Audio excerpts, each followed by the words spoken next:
when the Prophet ﷺ is giving spiritual guidance, religious advice, the distinction between right and wrong, that is never based on what? Hawa. وَالنَّجْمِ إِذَا هَوَى مَا ضَلَّ صَاحِبُكُمْ وَمَا غَوَى. Make the most of this series by downloading our free workbook for a guided contemplation of this powerful surah. Alhamdulillahi Rabbil Alameen, wa salatu wa salamu ala Sayyid al-Anbiya'i wal Mursaleen wa ala alihi wa sahbihi ajma'een, amma ba'd. Fa'a'udhu billahi min ash-shaytan ar-rajim, wa ma yantiqu 'anil hawa. Allah is now going to speak to us about a claim about the Prophet ﷺ, a negation. There are three negations so far. مَا ضَلَّ صَاحِبُكُمْ مَا غَوَى وَمَا يَنْطِقُ عَنِ الْهَوَى. There are concepts that Mufassirun talk about that sound really technical and difficult. My job is to try to make that stuff easy for you. This is going to be one of those concepts, but it's an important one. It happens in the Qur'an a lot. So I'll run you through it briefly. There are three kinds of speech. There's different ways of describing speech, but in balagha, one way in ilm al-ma'ani you can do it is there's three kinds of speech. Speech to a neutral person, speech to a doubtful person, and speech to an opponent. Neutral, doubtful, and opponent. Kalam ibtida'i, kalam talabi, khitab ibtida'i, khitab talabi, and khitab inkari. That's the balaghi terms, but who cares? What did I say? What are the three kinds of speech? Neutral, doubtful, opponent. Okay, so what does this mean? If I say, you and I are taking a walk and I say, the weather's nice today, you're not an opponent. I didn't have to do any extra layers in my speech because you're like, yeah, it's nice. Because you're neutral. Okay? Hey, so what you doing nowadays? Nothing? Okay, neutral speech. There was no intensity in the speech. It's normal level. Then there is doubtful. Hey, is the class starting today? No, the class is starting tomorrow. No, is it starting today or tomorrow? If somebody does that, what are they? Doubtful. And when they're doubtful, you got to add a little something to get rid of their doubt. So you say, no, it's definitely starting today. I added what word? Definitely. So you added one extra stressor, one extra emphasis. So for neutral speech, you need no emphasis. For doubtful speech, you need one emphasis. Somebody says, the class is not starting today. It's starting 3 days from now. And you say, listen, stupid. Wallahi, I'm telling you, the class is starting today. What did you do? You said stupid to stress the point. You said wallahi, because you committed a sin and then you remembered Allah. And then you added definitely, and you slammed your hand. You needed more than one stressor. When do you need more than one stressor? When you are talking to someone who disapproves or rejects they're an opponent now. They don't agree with what you're saying. You understand this? This is the basic, the building blocks of balagha studies. When you're reading the Qur'an, is there zero emphasis? Is there one emphasis? Or is there more than one emphasis? And that might tell you, is Allah talking to a neutral audience or a doubtful audience or an opposing audience? But this is the building blocks. Then it gets more complicated because if you're super good at this, you might be talking to somebody who's opposing you, but you're talking as if they're neutral. Like somebody says, I'm going to kill you, I'm going to destroy you. And you're like, you're not. And you're totally calm. You know what that is? You are so confident that they have nothing, that you don't even have to respond to the opponent as an opponent. You're responding to them as if they are as much a non-threat as a neutral one. You understand? So you could mix and match sometimes for special reasons. But this basic dichotomy of neutral, doubtful, and opponent is very helpful. And it's a big part of the study of the Qur'an. Because through it, we get a lot of meaning of how is Allah communicating. Remember, the same strands are there, right? The same concepts are being presented. But how are they being presented? Who are they being presented to? This is important. The reason I brought that up is the word ma and the oath in the beginning are double stress. Allah is talking to opponents. From the style of the speech, it's clear that Allah is talking to who? Opponents who are saying he is lost. he has an agenda. He's got dalal, he's got ghawaya, or he's got ghay. That's who they're claiming him to be. And he's responding with an oath, which is already a stress. وَالنَّجْمِ إِذَا هَوَى. Then مَا ضَلَّ صَاحِبُكُمْ وَمَا غَوَى. There's a two ma there, right? And it's not لَمْ يَضِلَّ صَاحِبُكُمْ وَلَمْ يَغْوِ. So because lam is not extra stress, but ma is. And then وَمَا يَنْطِقُ عَنِ الْهَوَى. Now, and the common translation of this is, he does not speak from desire. The common translation is what? He does not speak from desire. We're going to tear that apart. We're going to go a lot deeper than that in order to understand this. Yantiqu, first of all, is used for eloquent speech, well put together speech.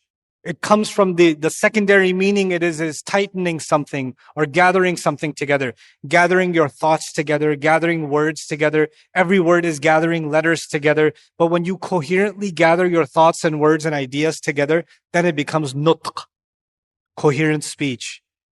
So that's the word nutq. This is a side note about it.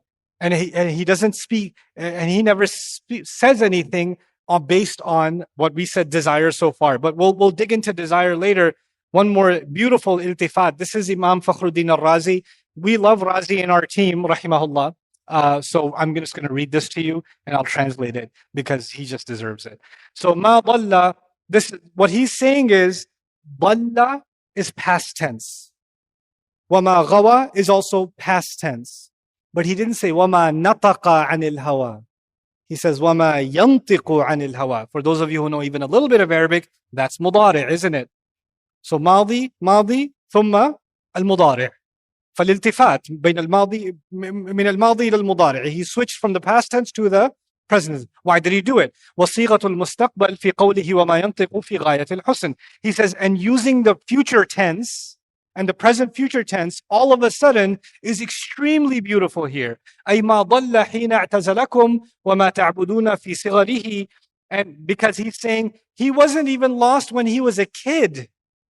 He wasn't even lost when he was small and you were worshiping all those idols. He's never been lost.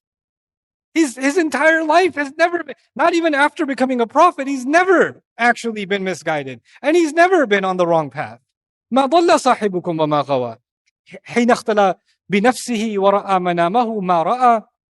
And so at this time, and the time that he saw the angel and the revelation came, even then he wasn't lost. And وما ينطق عن الهوى الآن حيث أرسل إليكم وجعل رسولا شاهدا عليكم. And even now, when he's speaking and he's been sent as a prophet to you, as a witness over you, even now he is not lost. And so this is from then to now.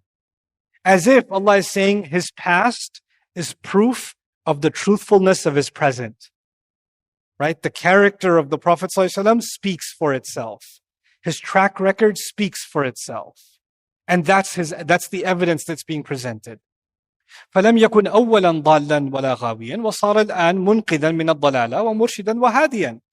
He was never lost anyway, and now, more than not being lost, he's a guide and protected from misguidance and guiding others towards the right way.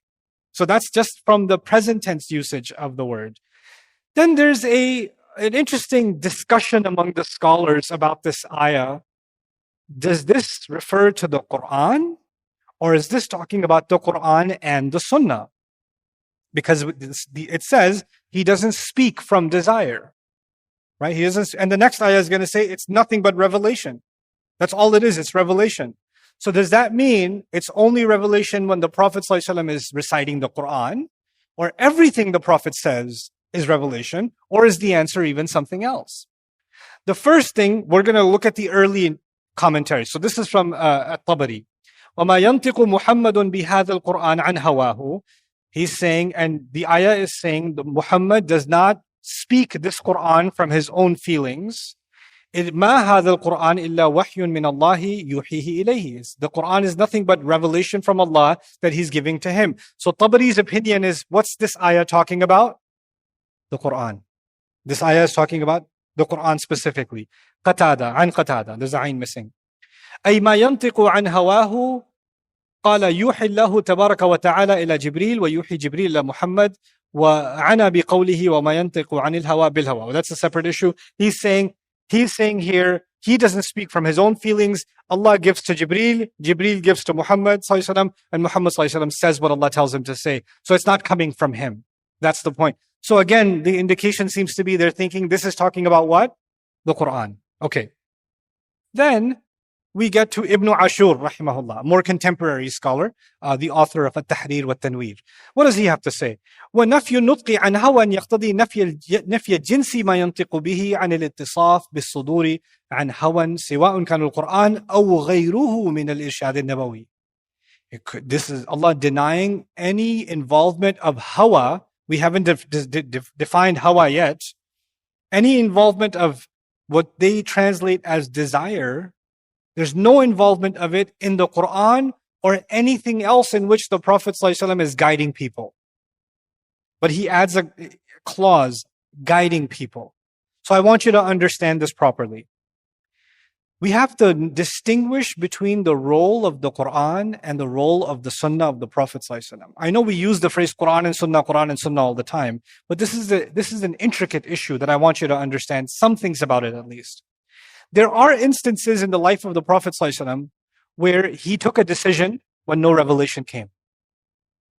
He just made a decision. He decided to free captives in Badr. Right? We freed them. Then revelation came. Why did you free them? They should have been executed. The question is, Allah could have revealed before to execute them. Allah chose not to reveal it. And then He let them go. And then He revealed it. Right? What's the point of doing that? The point of doing that is to show that the Prophet ﷺ makes his own decisions sometimes. And the only one that has the right to correct him is who?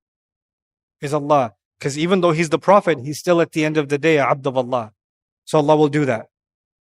At Tabuk, when Makkah was conquered and we were about to engage with the Roman Empire, some hypocrites came to the Prophet and said, we can't go to battle. It's too much fitna for me. I'm just going to end up getting married on the way. So I can't do it. Can I not go to battle? Because, too many women are interested in marrying me and I'm just not going to make for a good warrior. I'm a lover, not a fighter, basically. Is what he said. And the Prophet ﷺ said, stay home. And if I was the commander of an army, I would ask the guy to stay home too, because that's clearly a liability on the battlefield. Why can't we all just love each other? So it's a good military decision to keep that guy at home. He's going to cost lives on the battlefield. Allah afterwards revealed, "Afallahu anka lima adhinta lahum." May Allah forgive you. Why did you give him permission? Right? Now, in those moments, did the Prophet ﷺ give him permission based on revelation or based on his own decision? It's clear he made his own decision. Right? He made his own decision. Now, there's other instances. You have the Prophet ﷺ asking the Sahaba to set up their camp, the military camp at Uhud. He picked a place. And the Sahaba said, is this from revelation or is this your opinion? The Sahaba asked this question, which means the Sahaba are very clear that they also know that sometimes the Prophet ﷺ is expressing his own opinion, other times it is revelation. And then he said, no, this is my opinion. And they said, if this is your opinion, then we dare disagree. We think this is a better position. That happened. The Prophet ﷺ came from Makkah, described famously as Wadin Ghayri Dhi Zar', a valley that has no vegetation. He comes to Medina, people are growing dates, right? So he sees some, date growing practice. That's a little strange to him. He asks the planters, why do you do that? They say, so we get a good crop. He says, I don't see the point in doing that. They thought this is revelation from Allah. They changed their farming practice. There was no crop that year. And they said, Ya Rasulullah, you told us this. And he said, Antum a'lamu bi umuri dunyakum. You know your worlds better. I was just saying that. He wasn't giving them revelation. So the distinction of Ibn Ashur here is really valuable. Why is it valuable? He's saying when the Prophet ﷺ is giving spiritual guidance, religious advice, the distinction between right and wrong, that is never based on what? Hawa. That is not based on hawa. That's not based on empty feeling. But then hawa is also interesting, deeper meaning of the word hawa that I want you to know. Al-hawa is actually emptiness. Between any empty space is called hawa. A coward is also called al-hawa, jaban. لأنه لا قلب له فكأنه فارغ. It's as if the guy has no heart. It's empty inside the heart. There's no courage inside his heart. So he's called a coward, a hawa. A bottomless void. Like one of the names of hell is Hawiya, right? فَأُمُّهُ Hawiya. Because it keeps going and going and going. It's bottomless. That's فَأُمُّهُ Hawiya. And falling to a lower place is also hawa. And from it, we get the meaning of love, actually. I don't like the translation desire for hawa. The closer meaning is actually love. It's actually love. But it's different from hub. So what's the difference between hub and hawa? Hub is used in the Qur'an in good ways, positive ways. Positive and negative. But you have, in kuntum tuhibbun Allah, fattabi'uni yuhbibkum Allah. If you love Allah, if you love me, follow me and Allah will love you. If you love Allah, right? So love is used in great ways in the Quran, the word hub. But the word hawa is actually used for lower loves, animal loves, empty loves, whims, things you love that don't really have substance and meaning. Like, for example, I love this TikToker. That's hawa. I love that song. Oh my God, that's hawa. I love Messi. That's hawa. Okay. There's loves we have that don't have substance. They're empty within. Those are called hawa. They're whimsical. They're not substantive. There's no depth to them. The Prophet what is being said about the Prophet ﷺ is he doesn't let temporary feelings, moods, appetites, he doesn't ever make a decision based on them. He doesn't do this at all. And he's not doing this right now. Ma yantiqu in ma'ani and nahu could also mean, as we speak right now, this is not his feelings talking. Because the previous ayah was what? Your sahib is not lost. He's not corrupted. No, this is not him defending himself. This is not him, he feels bad that you call him these things, so he's defending himself. This is not coming from him. This is coming from who? It's coming from Allah. وَمَا يَنْتِقُ عَنِ الْهَوَىٰ. Because if somebody insults you and you decide to defend yourself, that doesn't come from someone else, that comes from you. But now Allah is saying, no, even that is not coming from him. He's not defending himself. I'm defending him. It's very beautiful inside the meanings of وَمَا يَنْتِقُ عَنِ الْهَوَىٰ. By the way, hawa is a kind of love that overtakes a person and empties them of all other feelings. Afterwards, I'll tell you. Take from me, inshallah. Now, this is Imam Fakhruddin al-Razi again, talking about hawa. He says, وَأَحْسَنُ مَا يُقَالْ فِي تَفْسِيرِ الْهَوَىٰ أَنَّهَا الْمَحَبَّةِ لكن من النفس يقال هويته بمعنى أحببته لكن الحروف التي هوى تدل على الدنو والنزول والسقوط منه. He's saying, yes, hawa means love, but its secondary meanings have to do with falling and being low. So it's loving lower things, lesser things. And when someone loves things the kind of love they have is hawa, it makes them a lowly person. And the Prophet ﷺ is not a lowly person. And so that's not what is associated with him. Sallallahu Alaihi Wasallam. Ibn Ashur on the same word. ميل النفس إلى ما تحبه أو تحب أن تفعله دون أن يقتضيه العقل السليم الحكيم. This is really important. He says, hawa means you love something and it's irrational. Like you can't explain a good reason and you're actually denying common sense to love it. Stupid love is hawa. But I love it. Why? I don't know. I just do. That's hawa. I can't explain it. That's because it's hawa. These voices, I work on them. This is part of my preparation for the lecture. So the idea of hawa is, the Prophet ﷺ he never desires something without it having meaning. Of course, he desired to marry Ummahatul Mu'mineen, but it was never based on something empty. There was always a purpose behind things that he loves. This is a really interesting statement about our Prophet ﷺ. And we talk so much about being like the Prophet ﷺ and taking inspiration from him. Maybe we should take inspiration on curbing hawa and I need to check in myself. How many hawa departments have I opened inside my heart? Like things that I'm loving and I'm obsessed with that have really no substance. And I have no logical explanation except I like it. That's it. And in fact, it's even harmful. It's even harmful. And that's the question you and I have to ask ourselves.